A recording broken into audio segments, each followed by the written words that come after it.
ઝવેરચંદ મેઘાણીએ નોંધેલું કે 6 મહિનાના બાળકને માતાનું ધાવણ જેટલું ગણ કરે એટલું જ ગણ લોક સાહિત્ય કરે, પણ જો એને યોગ્ય રીતે લેવામાં આવે તો. હેલો દોસ્તો, હું છું વૈશાલી અને આજે આપણે લોકવાર્તા સાંભળવાના છીએ. આ લોકવાર્તાઓ એવી છે કે કહેવાય છે કે ક્યારેક આ વાતો બની ગઈ હશે અને આમાંથી જ દંતકથા રૂપે કે પછી લોકવાર્તાઓ રૂપે લોકો સુધી પહોંચતી આવી છે.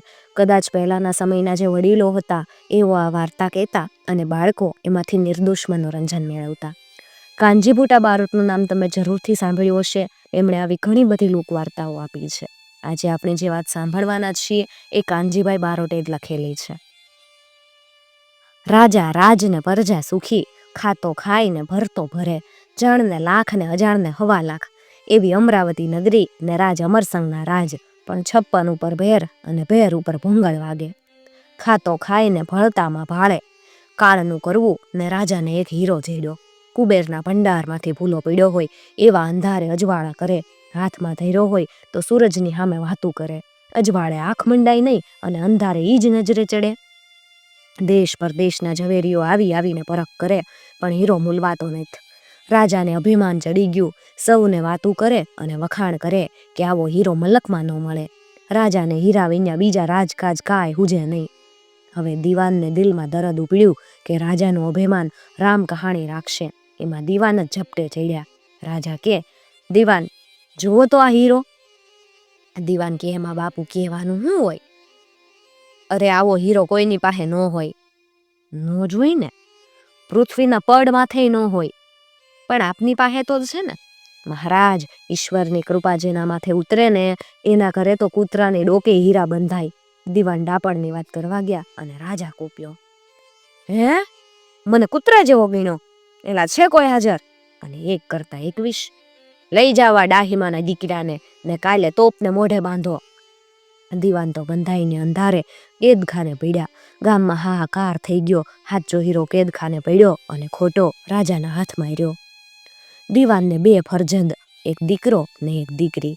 દીકરો જરા નાનો ને દીકરી જુવાન, પણ ચતુરાઈ આટો લઈ ગયેલી. ઉંમર નાની પણ અક્કલ ઘણી. આવી રાજા પાસે અરજ ગુજારી. રાજા કે, તારા બાપને છોડાવ્યા સિવાય જે માંગવું હોય ની માંગી. દીકરી કે, મારી અરજ તો એટલી જ છે કે મારે જાવું છે જાત્રાએ. જાત્રાએથી પાછા ફરતા મા બાપને પગે લાગીએ તો જ જાત્રા કરે અને તો જ ફળે. મારી વિનંતી એટલી છે કે મહારાજ, હું 12 મહિને જાત્રાએથી પાછી ફરું ને ત્યાં લગન મારા બાપને જીવતા રાખો, પછી તમારે જે કરવું હોય ની કરજો. દીવાનની દીકરીની વાણીથી રાજા તો પ્રસન્ન થઈ ગયા. ભલે દીકરી, 1 વર્ષે પાછી નહીં ફર તો તારો બાપ જીવતો નહીં હોય. જા, આનંદ મંગલથી જાત્રા કર. દીવાનની દીકરીએ તો પુરુષના પોશાક ધારણ કર્યા. ત્યાં તો વેપારી મહાજનનો ફૂલ ગુલાબી ગુટ્ટા જેવો વણી જુવાન બની રહી અને ઘોડે ચડી અને એ તો હાલી નીકળી. હાલતા હાલતા હાલતા કોઈ મહાનગરીમાં આવી ગઈ. ઇન્દર મહારાજની અટારી ઝૂલતી હોય એવા ચોટા વચ્ચે ઘોડો દોરીને હાલી આવે તે ઝવેરી બજાર આવી. એટલું ડાટ એક દુકાન, દુકાનની ઓસરી જેવો ઓટો, ઘોડાની સરક ચાલીને જરા પોરો ખાવા બેઠી. શેઠ તો તકિયાને અઢેલીને મહેતા કમોરાને હુકમ આપી રહ્યો. મુનિમો ઘરાકોને ઝવેરાત બતાવી રહ્યાત. વગર દીવાએ ઝવેરાતથી દુકાન જળા થઈ રહી અને શેઠને પડખે એક મસ્તાન કૂતરો બેઠો. એની ડોકે હાથ હીરાનો અમૂલક હાર, બીજા બધાય ઝવેરાતને ઝાંખા પાડે. દીવાનની દીકરીની નજર એ કૂતરાની ડોકે ચોટી રહી. એના બાપે રાજાને કીધેલા બોલ હૈયે ચડ્યા કે ઈશ્વરની કૃપા જેના માથે ઉતરે ને એના ઘરે કૂતરાની ડોકે હીરા બંધાય. કામકાજે શેઠ બહાર નીકળ્યા અને વણિક જુવાનને જોયો. જોતા હજી આંખમાં વસી ગયો. ક્યાં રહેવા? પચ્છમ ધરામાં. હું નીકળ્યા? જાર બાજરી માટે. કેવા છો? વાણિયા સહી. ભણેલ છો? ઘાચીના દીકરાને ખોળું નામ તો આવડે જ ને. શેઠે જુવાનને દુકાનમાં લીધો. દોત કલમ આપી નામઠામ લખવા જણાવ્યું. ત્યાં તો કાગળ ઉપર મોતીના દાણા વેરાયા. શેઠનો હરખ હોઠે આવીને અટકી ગયો. જુવાનને તો નામો લખવા રાખી લીધો. હવે જુવાન વતાવ્યા કરતા વધુ કામ કરે. અવળું નાખતા સવળું પડે. પેઢી માથે મધપુડાની જેમ ઘરાકી ખેંચાવા માંડી. શેઠનું હૈયું ઠરવા માંડ્યું. કોઈ ઉદયભાગી પુરુષના લક્ષણ આ જુવાનમાં વર્તાય. હજી 4-6 મહિના નથી વીત્યા ત્યાં તો મુનિમની અડધી ગાદી દબાવીને જુવાન બેહવા લાગ્યો. મુનિમે મારગ કરી લીધો. નવા મુનિમે શેઠની ચિંતા માત્ર પોતાના માથે લઈ લીધી. 8 મહિનામાં તો દેશ દેશાવરે આવડત વધવા લાગી. અજાણ્યા તો સૌ એને નાના શેઠ કહીને જ બોલાવે ને નાના શેઠ સમજીને જ કામ પાડે. શેઠને બધી વાતનું સુખ આવતલ જુવાને કરી દીધું, પણ એક વાતનું દુઃખ શેઠને ઓછું નહોતું થતું. ઘરમાં દીકરી જુવાન, વરસ પાણીના રેલાની જેમ વયા જાય, પણ મલકમાં શેઠ જોગું ઘર મળતું નહીં, અને ઘર મળે તો કન્યાને લાયક મૂર્તિઓ ન મળે. મધ દરિયે વહાણ હાલ્યું જાતું હોય, એમાં કોઈ આ પંખી રહી ગયું હોય, એમ જેમ ઉડીને વહાણને કુવા થંભે બેહે, એમ શેઠનું મન જુવાન મુનિમની માથે જઈને ઠરે. છે પરદેશી પણ પૂરો ખાનદાન, આખો કારભાર ઉપાડી લીધો ને મળી છે વાણિયાનો દીકરો, મારા આદરેલા પૂરા કરે ને એવો. શેઠે તો ખાનગીમાં સગાવાલાની સલાહ લઈ જોઈ, સૌનો મત પડ્યો કે ભૂલવા જેવું નહીં. શેઠે તો તાબડતોડ મુનિમને બોલાવવા હગરામ મોં દોડાવ્યો. મુનિમે જાણ્યું કે ઉતાવળું કંઈક કામકાજ હશે. જ્યાં બાણે આવે ત્યાં તો બ્રાહ્મણે ચાંદલા ચોખા કર્યા. મુનિમ સમજી ગયા, મૂંઝાઈ ગયા. કાંઈ દીકરી હારે દીકરી વરે, પણ હમણાં થાવા જો થાય ખુલાસો નથી કરવો. શહેરમાં તો સાકરું વેચાણી ગામ આખું રાજી થયું. આથી વધારે સારો તે કેવો જમાઈ મળે. શેઠથી સવાયો ને દીકરાની ખોટનો મેળો જ. મોટાના નસીબ મોટા ભાઈ. શેઠે તો માંડી ઉતાવળ કરવા. ભાઈ રૂપચંદ, મારે તો જે ગણ ને એ તું જ છો. જમાઈ ગણવું કે દીકરીઓ ગણવું, હું બેઠો જ ત્યાં લગણ તારા હાથ પીળા કરી દઉં. રૂપચંદ કે, અમારા કુળનો રિવાજ છે કે જાત્રા કરીને પછી જ પરણાય. શેઠ કે, તું જાત્રાએ જા તો હું ભેગો આવું. શેઠે તો સંઘ કાઢ્યો. હાકલ કરતા તો માણસ ભેગું થઈ ગયું. ડેરા, તંબુ ને ઊંટ, હાથી ઘોડાનો તો કોઈ પાર નહીં. શેઠને જુવાન મુનિમ સાથે દળમજલ સંઘ નીકળ્યો. શેઠ ભેળા હાથ હીરાનો હાર જેની ડોકે ઝૂલે એવો કૂતરો હોય તે. ભેગા 2 પિંજરા પણ ગાડામાં જ. એ 2 પિંજરામાં 2 કેદી બેઠા. સંઘપતિ તો શેઠ છે, પણ સાચો શેઠ તો જુવાન મુનિમ બન્યો. પોતાને ગામ છોડે હજી વરસ નથી વળોયટું. થોડાક તીરથ કરાવી અને જુવાન મુનિમે પોતાના ગામના પાધર સંઘનો પડાવ નખાવ્યો.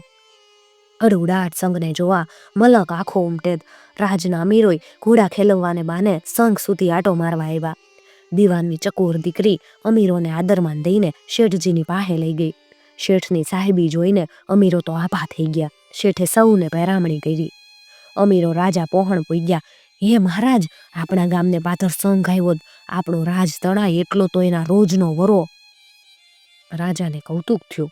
સવારીએ ચડીને જ્યાં સંઘના પડાવે આવે ત્યાં શેઠને મુનિમ ઓછો વાના કરીને આદરમાન દીધા. ઊંચે આસને એને બેહાડ્યા. રાજા તો સંઘપતિની સાહેબી જોઈને ઘા ખાઈ ગયો. તંબુના હીરા મોતીના શણગારમાં જેનું રાજ તણાઈ જાય. વાત કરતા કરતા શેઠનો કૂતરો કનાતમાંથી અંદર આવતા એની ડોકે જડાફા દેતા હીરાએ બધું જળાહળા કરી દીધું. અજબમાંથી તો રાજાની આંખો ફાટી રહી. ઓહો, એક હીરામાં તો હું મીંડેવો નહોતો થાતો, એને બદલે આ શેઠના કૂતરાની ડોકમાં હાથ હીરા જડાફા દેદ. મારા દીવાને હું ખોટું કીધું તું. રાજાને દીવાનના વેણ હૈયે ચડી આવ્યા. ઓતાર ઉતરી ગયો, પણ તોય રાજા શેઠ પાહે નીચા જોણું કેમ થાવા દે. રાજાની નજર બધે ભમવા મંડી. તંબુના ખોડામાં 2 પિંજરા જોયા અને એમાં 2 કેદી માથા ઢાળીને બેઠેલા. અરે શેઠ, તમને લક્ષ્મીપતિને આ કેદખાના શોભે? આ કેદખાનું જાત્રાના સંઘ ભેગું ફેરવો. શેઠ કે, રાજા, એ કેદખાનું નથી ફેરવતો, પણ મારા કુળનું કલંક ભેગું ફેરવી રહ્યો.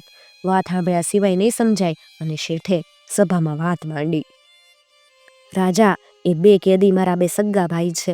સગા ખરા, પણ ઓરમાન ભાઈ. અમારા બાપ 3 ભાઈઓને હરખે ભાગે મિલકત વેચીને મરણ પામ્યા. નાનપણથી મારા બંને ભાઈ કુછંદે ચડી ગયેલા. જુગારની લત એવી લાગેલી કે મિલકત હારી બેઠા. બાકી રહ્યા પત્નીના ઘરેણા, ઈ હારી બેઠા. અરે 2 જણા ઓરતો પણ જુગારમાં હારી બેઠા. એક બાપના દીકરા. 2 બાયુને મેં છોડાવીને ઠપકો દીધો. ધંધો કરવા નાણાં દીધા, પણ એમણે તો જુગારનો જ વેપાર માંડ્યો. બધું હારી બેઠા. મેં ધાર્યું કે વતનના ભાઈ વણસી જાહે. હાલો દરિયો ખેડાવી અને જુગારની લત છોડાવી ધંધો જડાવું. 2 ભાઈને ભેગા લઈ અને હું તો ઉપડ્યો જાવા. જે જાય જાવે, તે પાછો ન આવે. જો પાછો આવે તો પરિયાના પરિયા ખાવે. જાવામાં તો જુગાર રમનારાને કાંધ મરાતા. એક એવું બીજું ને બીજું એવું ત્રીજું, એવા 5 વરહના વાણા વાઈ ગયા. કમાણીથી ઘર અભરે ભરાણા. થયું કે હવે જુગારની લત ગઈ અને લાખું કમાણા. હવે હાલો ઘર ભણી.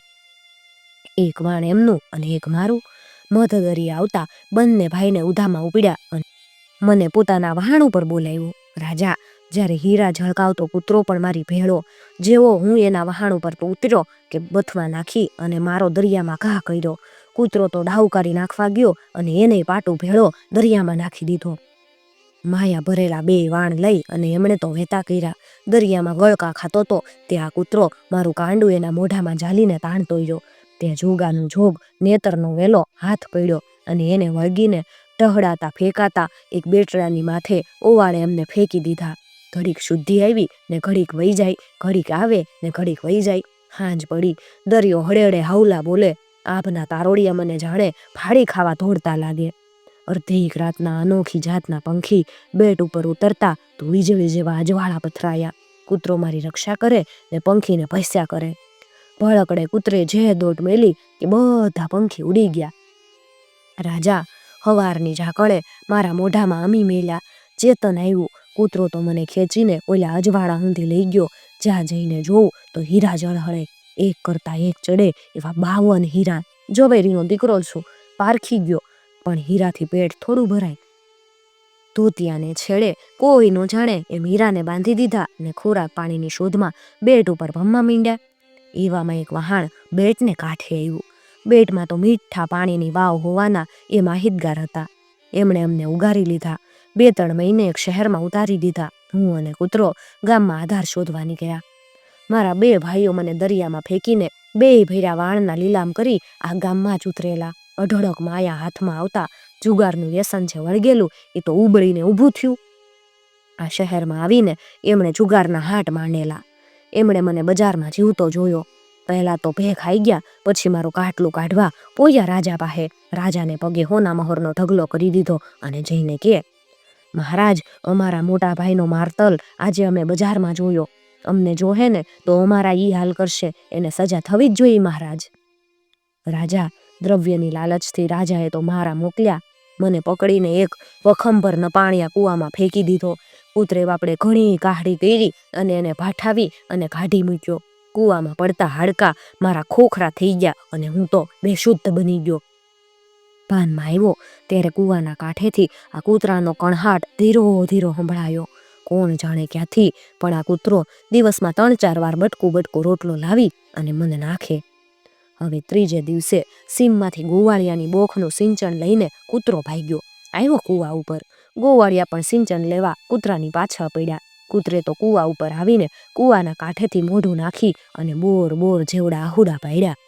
ગોવાળિયા સમજી ગયા કે અંદર કૂતરાનો માલિક પડ્યો લાગે. સિંચણ તો ટૂંકું હતું, પણ ગોવાળિયાઓએ પોતાની પાઘડિયું બાંધીને કૂવામાં ઉતારી. એનો છેડો મારે ડીલે બાંધીને મેં હલાવ્યું, મને ઉપર ખેંચી લીધો. હે રાજા, ગોવાળિયાઓએ મને પોતાનો રોટલો ખવડાવ્યો, કૂતરાને નીરો પાણી પાયું અને ઈ તો સૌ રસ્તે પડ્યા. ત્યાંથી ગામનો રસ્તો છોડી સીમમાં હું ને કૂતરો ડગુમગુ હાલ્યા જતા હતા. ત્યાં મારા 2 ભાઈ ગાડી લઈને હાંજે ફળવા નીકળેલા. અમને જોઈ ગયા. 2 જણા લાકડીયું લઈને મારા ઉપર તૂટી પડ્યા. મને માર્યો. કૂતરો હામો થયો, એને માર્યો. બેભાન થઈને પડતા મને મરી ગયેલો માની અને બંને ગાડી લઈને ભાગી ગયા. હે રાજા, આ બધો બનાવ ઈ ગામના રાજાની દીકરીના બગીચા પાસે બનેલો. બગીચાના માચડે ચડીને કોઈ દાસી સીમમાં નજર નાખતી હશે, એણે અમને જોયા. રાજાની કુરીને વાત કરી. અમને બગીચામાં લઈ ગયા ને પાટાપિંડી કરી અને શુદ્ધિમાં લાવ્યા. રાજાની કુરીએ વાત પૂછી અને મેં માંડીને બધી વાત કરી. વાત કરતા વખત વીતી ગયો ને રાજાની કુરીની ચિંતા થઈ. તેથી રાજા જાતે જ બગીચે આવ્યા. કુરીએ પોતાના બાપને માંડીને વાત કરીને કે, પિતાજી, થોડાક દ્રવ્ય માટે આપણે સીધા હુકમો આપી દીધા અને એનું આ પરિણામ. કુરીના ઠપકાથી બાપને બહુ દુઃખ થયું. મારા બંને ભાઈને રાજાએ પકડી મંગાવ્યા. એને હાથીને પગે કરવા હુકમ કર્યો. હું ગયો કે ગમે એમ તોય મારા ભાઈ, હું જીવી ગયો એમ એ 2 જીવી જાય એવી દયા કરો. રાજાએ દયા લાવી અને 2ને નજર કેદ રાખ્યા. આ સંઘ કાઢ્યો ત્યારે બંને ભાઈઓએ સાથે આવવા વિનંતી કરી. પિંજરામાં પૂરીને સાથે ફેરવવાની શરતે રાજાએ હા પાડેલી. જાત્રા પૂરી થતા બંને ભાઈઓને છૂટા કરવાની મેં અરજ કરી છે અને રાજાએ એ સ્વીકારી છે. હે રાજા, આ કારણે અમારા બંને ભાઈઓને આજે પિંજરે પડ્યા. મારે તો કાળજે ઘા જેવું છે. અને જો આ કૂતરો ન હોત ને તો હુંય ન હોત. કોઈ ઋણાનુબંધથી કૂતરો મને બચાવતો જ રહ્યો જ ને, દુઃખમાંથી ઉગારતો રહ્યો. એટલે જે 52 હીરા મને કૂતરે અપાવ્યા એ 52માંથી 7 ઉત્તમ હીરાનો હાર ગૂંથી અને આ કૂતરાને પહેરાવ્યો. જગતને મને કૂતરો હશે, પણ મારે મન એ તો મારો જીવનદાતા. શેઠની આપવીતીથી આખી સભા છક થઈ ગઈ. અહીંયા તો રાજાની આંખમાંથી આંસુ દડી રહ્યા. પિંજરામાં શેઠના 2 ભાઈઓની આંખોમાંથી શ્રાવણ ભાદરવો મંડાણત. આ વાત થાય ત્યાં રાજાની આંખમાં આહુ ભાળીને શેઠ પૂછે કે રાજા, તમારી આંખમાં આહુ? ત્યારે રાજા કહે, શેઠજી, ખરી રીતે તો આ પિંજરામાં જ્યાં તમે તમારા ભાઈઓને પૂર્યા જ ને તે મને પૂરવો જોઈએ. મેં મને સાચી સલાહ આપનાર ડાયા દીવાનને કેદમાં પૂર્યો. એ તો ભલું થાય એની દીકરીનું કે વરસદાડાનો વદાડ આપી અને એના બાપને તોપને મોઢે થાતા બચાવ્યો. રાજા વાત કરે ત્યાં દીવાનની દીકરી પુરુષનો પોશાક બદલાવીને નમન કરતી ઊભી રહી. રાજા અચંબો પામીને ગયા, બેટા તું? હા મહારાજ. અને દીવાનની દીકરીએ જ્યાં પોતાની વાત કરી ત્યાં શેઠની આંખોમાં હરખના આંસુ ઉભરાઈ આવ્યા. રાજાએ માણસો દોડાવીને દીવાનને બોલાવી ભેટી પડ્યા. અહીંયા પોતાના 2 ભાઈના પિંજરા ખોલી શેઠ ભેટી પડ્યા. આનંદ અને મંગળ વર્તાઈ ગયા. સંઘપતિ શેઠની દીકરીના દીવાનની દીકરીને બદલે દીકરાની સાથે લગ્ન લેવાણા અને રાજાએ તાંબાના પત્રે વચન કરાવ્યા કે ઈશ્વરની કૃપા ઉતરે તો કૂતરાની ડોકે પણ હીરા બંધાય. મિત્રો, તમને જો આવી વાતો સાંભળવી ગમતી હોય તો ચેનલને જરૂરથી સબસ્ક્રાઈબ કરી અને સાથે આપેલું બેલ આઇકોન પ્રેસ કરજો, જેથી આવનાર નવા વિડીયોઝની નોટિફિકેશન સૌથી પહેલાં તમને મળી શકે.